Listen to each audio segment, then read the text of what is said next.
এই ভিডিওটি শুধুমাত্র পুরুষদের জন্য। এই ভিডিওটি দেখার পর গ্যারেন্টি দিচ্ছি তুমি সিগমা মেল সঙ্গে সঙ্গে হয়তো হতে পারবে না, কিন্তু এমন কিছু জানতে পারবে যা তুমি কন্টিনিউয়াসলি ফলো করতে থাকলে একজন সিগমা মেল অবশ্যই হয়ে উঠবে। সো চলো শুরু করা যাক। সিগমা মেল কনসেপ্টটি আজ সোশ্যাল মিডিয়ার মাধ্যমে যেমন সবার কাছে ছড়িয়ে পড়েছে, তেমনি অন্যদিকে রিলস, শর্টস এবং অন্যান্য সোশ্যাল মিডিয়ার মাধ্যমে এই কনসেপ্টটিকে ভুলও শেখানো হচ্ছে, যার ফলে তুমি সত্যিকারের সিগমা মেল তো হতেই পারবে না, তার বদলে হয়ে উঠবে একজন উইক মেল।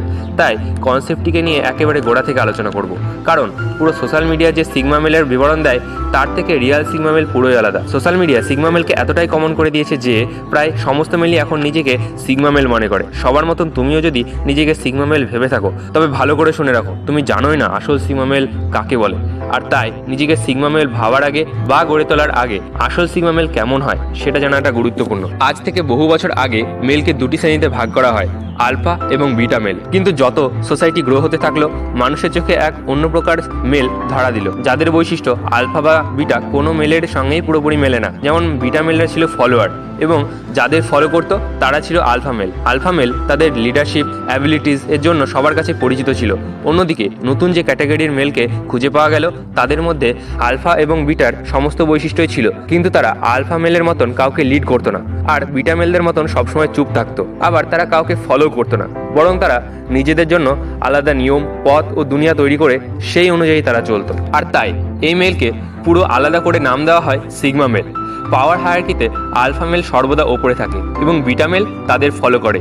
কিন্তু এখন প্রশ্ন হলো, পাওয়ার হায়ারার্কিতে সিগমা মেলের অবস্থান কোথায়? তো উত্তর হলো কোথাও না।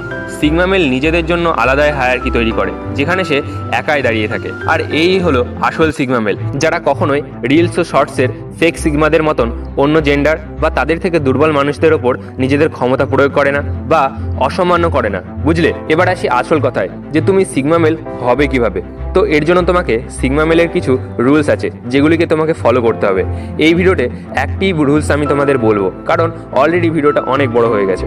Rules number 1, increase your confidence level. দেখো, সিগমা মেলদের কনফিডেন্স লেভেল এতটাই বেশি হয় যে এই সোসাইটির কোনো কিছুই তাদের ওপর প্রভাব ফেলতে পারে না। তারা নিজেদের ওপর এতটাই কনফিডেন্ট যে একাই সমস্ত কিছু করতে পারে। তো এই কনফিডেন্স লেভেলকে অ্যাচিভ করতে হলে প্রথমে তোমাকে সকাল সন্ধ্যা পিচকারি নাড়ানো বন্ধ করতে হবে, কারণ সেই লেভেলে কনফিডেন্স পেতে হলে শরীরে মূল্যবান ধাতুকে সংরক্ষণ করাটা ছাড়া কোনো উপায় নেই। তাই সিগমা মেল হতে হলে প্রথমে তোমাকে নাড়ানো বন্ধ করতে হবে। প্রথমে তুমি এই সিগমা মেলের রুলটিকে ফলো করার চেষ্টা করো। এর পার্ট 2তে বাকি সিগমা রুলস নিয়ে আমরা ডিটেলসে আলোচনা করব। আর এই প্রথম রুলটি ফলো করতে এই ভিডিওটি তোমাকে অনেক সাহায্য করবে, কারণ এই ভিডিওতে নোংরানেসে ত্যাগ করার সহজ উপায় বলা আছে। তাই অপেক্ষা না করে ডেসক্রিপশনে লিঙ্ক আছে, তাড়াতাড়ি গিয়ে ভিডিওটি দেখে নাও। আর এই ভিডিওটি তোমাদের বিন্দুমাত্র সাহায্য করলে লাইক করো, আর পার্ট 2 দেখার জন্য চ্যানেলটি সাবস্ক্রাইব করতে একেবারেই ভুলো না।